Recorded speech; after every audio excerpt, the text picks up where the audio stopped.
Hey guys, this is boy Aman Agarwal और आज के वीडियो में हम यार VS कोड को इंस्टॉल कर रहे होंगे विंडोज़ के अंदर। तो ये यार हमने लेक्चर 1 में ऑलरेडी समझाया था, पर काफ़ी बच्चों को कुछ स्टेप्स में इशू आया था, उनके सिस्टम के अंदर ये सॉफ्टवेयर इंस्टॉल नहीं हो रहा था। तो अब डिटेल्ड एक्सप्लेनेशन है यार, जहाँ पे स्टेप बाय स्टेप हम जा रहे होंगे और ग्रेट एंजॉय करें।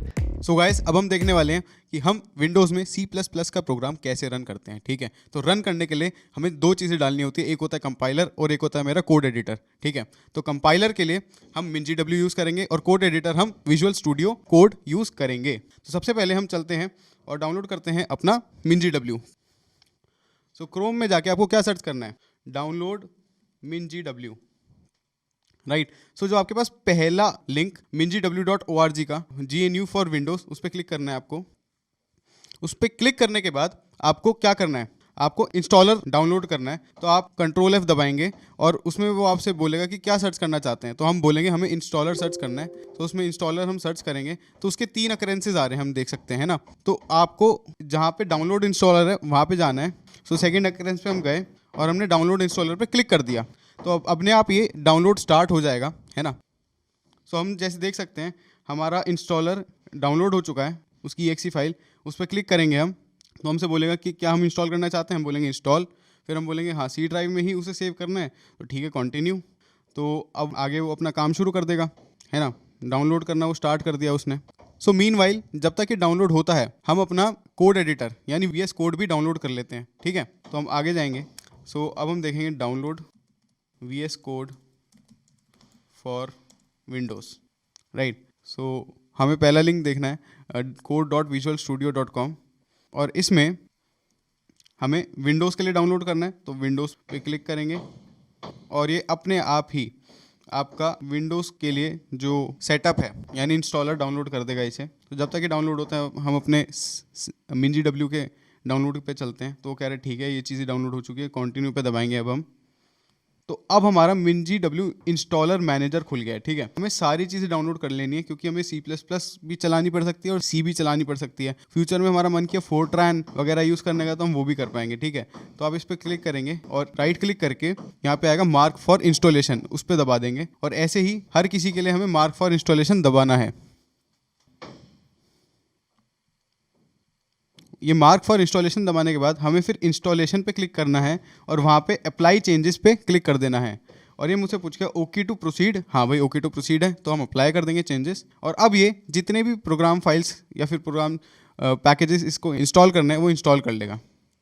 और जैसे कि हमारा VS कोड भी अब सेटअप डाउनलोड हो चुका है, तो हम उस पर क्लिक करेंगे तो हमारा ऐसा कुछ खुल जाएगा कि ठीक है, ये हमसे पूछेगा कि ये एग्रीमेंट हमें एक्सेप्ट करना है। हम बोलेंगे एक्सेप्ट द एग्रीमेंट, फिर हम नेक्स्ट पे क्लिक करेंगे, फिर हम नेक्स्ट क्लिक कर देंगे, फिर से नेक्स्ट कर देंगे। फिर ये हमसे पूछ रहा है कि क्या क्या हमें करना है। तो ऐड टू पाथ हमें ज़रूर टिक होना चाहिए, ये हमारे को ध्यान रखना है। और उसके बाद एक क्रिएट अ डेस्कटॉप ऑप्शन ये भी कर लेंगे। उसके बाद नेक्स्ट पे क्लिक करेंगे और फिर हमने देखा ठीक है ये सारी चीज़ें ठीक है, तो इंस्टॉल पे क्लिक कर देंगे।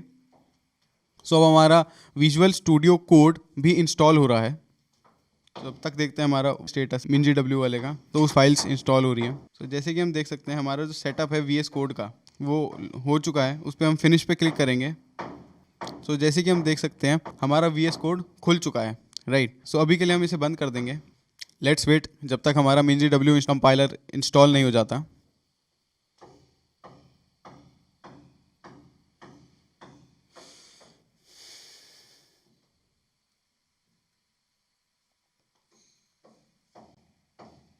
सो जब सारी चीज़ें इंस्टॉल हो जाएंगी, लास्ट में सारे पैकेजेस इंस्टॉल हो जाएंगे, तो हमारे पास कुछ ऐसी विंडो आ जाएगी कि all changes were applied successfully, you may now close this dialogue. तो हम क्लोज कर देंगे इसे। फिर हम जाके अपने C ड्राइव में देखेंगे कि क्या MinGW का फोल्डर आ चुका है। सो हम C ड्राइव में जाएंगे, हम देख सकते हैं कि हमारा MinGW यहाँ पे आ चुका है। ठीक है, तो MinGW तो आ गया है, लेकिन इसे हमें कहाँ और डालना पड़ेगा, अपने एनवायरनमेंट वेरिएबल में, जिससे कि मेरे पूरे लैपटॉप को पता चल जाए कि हाँ यार मैं G++ और GCC यूज़ कर सकता हूँ। ठीक है, सो उसके लिए हमें क्या करना पड़ेगा, उसी फोल्डर पे जाना पड़ेगा। हम जाते हैं और इसका जो बिन का पाथ है, बिन का पाथ कॉपी करना पड़ेगा। ठीक है, बिन का पाथ कॉपी करने के लिए हमने MinGW वाले फोल्डर पे क्लिक किया, फिर हमने बिन के पाथ पे क्लिक किया और एंटर दबाया और हम इस बिन फोल्डर में आ गए। तो हम ऊपर ये जो लिखा आता है दिस PC विंडोज़ वगैरह, तो इसके साइड में क्लिक करेंगे तो यहाँ पे ये उसका पाथ आ जाता है। ठीक है, फिर Ctrl C से कॉपी कर लेंगे या फिर उस पर राइट क्लिक करके पहले सेलेक्ट कर लेंगे इसे और फिर राइट क्लिक करके हम कॉपी कर लेंगे, ठीक है। तो हमारा पाथ हमारी कॉपी हो चुका है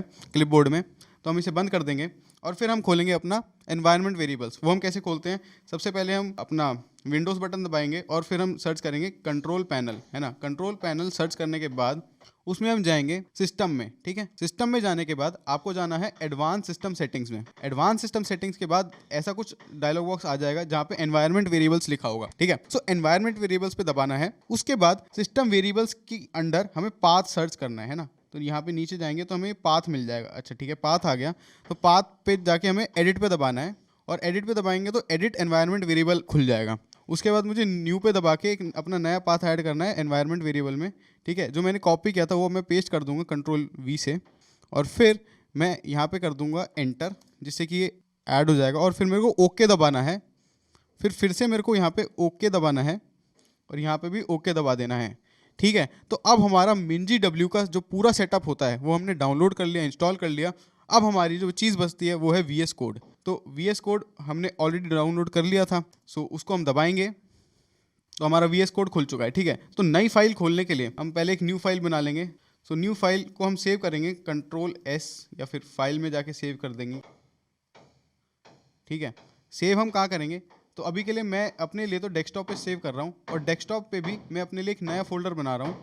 सो नए फोल्डर का नाम मैंने रख दिया अपना कॉलेज, राइट। तो अपने कॉलेज में जाके मैं इस फाइल को सेव करूंगा और इस फाइल का नाम मैं क्या रख दूंगा, demo.cpp रख देते हैं, क्या दिक्कत है ना। So let's save it. So जैसे कि हम देख सकते हैं हमारा demo.cpp सेव हो चुका है। अब हम इसमें अपना एक प्रोग्राम लिखते हैं जो हम रन करने वाले हैं। #include iostream एक हेडर फाइल है जो हम इंक्लूड करते हैं यूजिंग नेम स्पेस std। फिर हम लिखते हैं मेन फंक्शन इसका, ठीक है, int main, और उसके लास्ट में हम लिखते हैं रिटर्न 0। सो ये हमारा बेसिक स्केलेटन होता है जब भी हम C++ का कोड लिखते हैं, ठीक है। सिंपल सा प्रोग्राम लिख लेते हैं cout hello guys और फिर हम एक एंड लाइन दे देंगे, लेट्स सेव इट। और इसके बाद हम अपने लिए 2 एक्सटेंशन डाउनलोड करेंगे विजुअल स्टूडियो में, जिससे कि आसानी से हम कोड रन कर पाएं, ठीक है। तो पहली एक्सटेंशन हमारे लिए हम यहाँ पे क्लिक करेंगे, ये जो आपको दिख रहा है आइकन, और हम सर्च करेंगे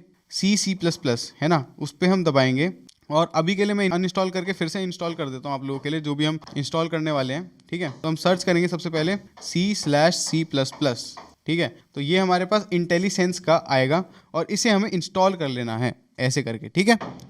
और फिर हम नेक्स्ट जो हमारा एक्सटेंशन होगा वो इंस्टॉल करने वाले हैं, उसका नाम है कोड रनर, ठीक है। तो कोड रनर में सर्च करूँगा और कोड रनर जब मैंने सर्च किया तो मेरे पास आ गया ये वाला, ठीक है, कोड रनर वाला। तो मैंने इसको दबाया और यहाँ पे इंस्टॉल का बटन मैंने दबा दिया, तो ये भी मेरा इंस्टॉल हो चुका है, ठीक है। अब मैं demo.cpp पे जाऊँगा, ये फाइल मैंने सेव कर ही ली थी, तो इसको बंद करने के लिए हम फिर से एक्सटेंशन वाले टैब पे दबा देंगे और यहाँ पे अब मेरे पास एक रन बटन आ जाएगा, है ना। तो हम रन पे जब दबाएंगे तो मैं देख सकता हूँ मेरा हेलो गाइस प्रिंट हो चुका है, राइट। और अगर हम इसे टर्मिनल से रन करना है कमांड को, तो उसके लिए हम क्या करेंगे, सबसे पहले हम टर्मिनल खोलेंगे, ठीक है। सो अभी मैं डेस्कटॉप पे जाता हूँ, मैंने दबाया विंडोज़ R और CMD मैंने सर्च किया तो मेरा CMD खुल गया। या फिर आप स्टार्ट में जाके भी आप CMD लिख सकते हैं कमांड प्रॉम्प्ट और वो तब भी खुल जाएगा, ठीक है। तो अब मैं सबसे पहले डेस्कटॉप पे जाऊँगा क्योंकि मेरा अपना कॉलेज फोल्डर डेस्कटॉप पे है, तो मेरे को पहले उस लोकेशन पे जाना पड़ेगा। तो CD डेस्कटॉप और फिर मैं अपने फोल्डर में चला जाऊंगा, CD अपना, जैसे आप AP लिखते हैं और उसके बाद अगर आप टैब दबा देते हैं तो वो अपने आप ही उसका पूरा नाम ले लेता है, ठीक है। अब अपना कॉलेज के अंदर ही मेरी फाइल्स हैं डेमो वाली, है ना, demo.cpp सेव्ड है CPP फाइल। तो उसको रन करने के लिए हमें क्या करना पड़ेगा, बहुत ही सिंपल कमांड है, G++ फाइल का नाम demo.cpp और -o हम इसलिए लिखते हैं कि भाई इसकी जो एग्जीक्यूटेबल फाइल है वो किस नाम से हो, ठीक है। वो मैं बना देता हूँ रन के नाम से, ठीक है। सो मैं एंटर कर दूंगा तो मेरी रन वाली फाइल हो चुकी है, उसकी एग्जीक्यूटेबल बन चुकी है, जैसे कि हम देख सकते हैं यहाँ पे कि मेरी रन की एग्जीक्यूटेबल बन चुकी है। अब इसको रन करने के लिए मैं अपने कमांड प्रॉम्प्ट में लिख दूंगा रन, राइट। और जैसे ही मैंने रन लिखा तो मेरा हेलो गाइस प्रिंट हो गया, ठीक है। तो जब भी हम अपने प्रोग्राम में कोई भी चेंजेस करेंगे इन फ्यूचर, जैसे मैंने हेलो गाइस की जगह अगर मैं लिख दूँ हेलो गर्ल्स, राइट, और लेट्स सेव इट, तो अगर मैं फिर से अगर अपना रन वाला फंक्शन चलाऊंगा बिना कंपाइल करे तो वो हमेशा हेलो गाइस ही देगा। तो उसके लिए मेरे को मैं अपवर्ड की से ऊपर वाली कमांड पे जा सकता हूँ, ठीक है। तो मेरे को फिर से उसको कंपाइल करना पड़ेगा G++ demo.cpp -o space run, तो वो रन में फिर अपडेशन मार देगा और फिर जब मैं रन करूंगा तो फिर मेरा हेलो गर्ल्स आ जाएगा, ठीक है। तो पहले हमें कंपाइल करना है फिर रन करना है कोड को। So guys, this was the video जहां पे हमने सीखा कि कोई भी C++ का प्रोग्राम या फिर C का प्रोग्राम भी आप इसी तरह विंडोज में चला सकते हैं।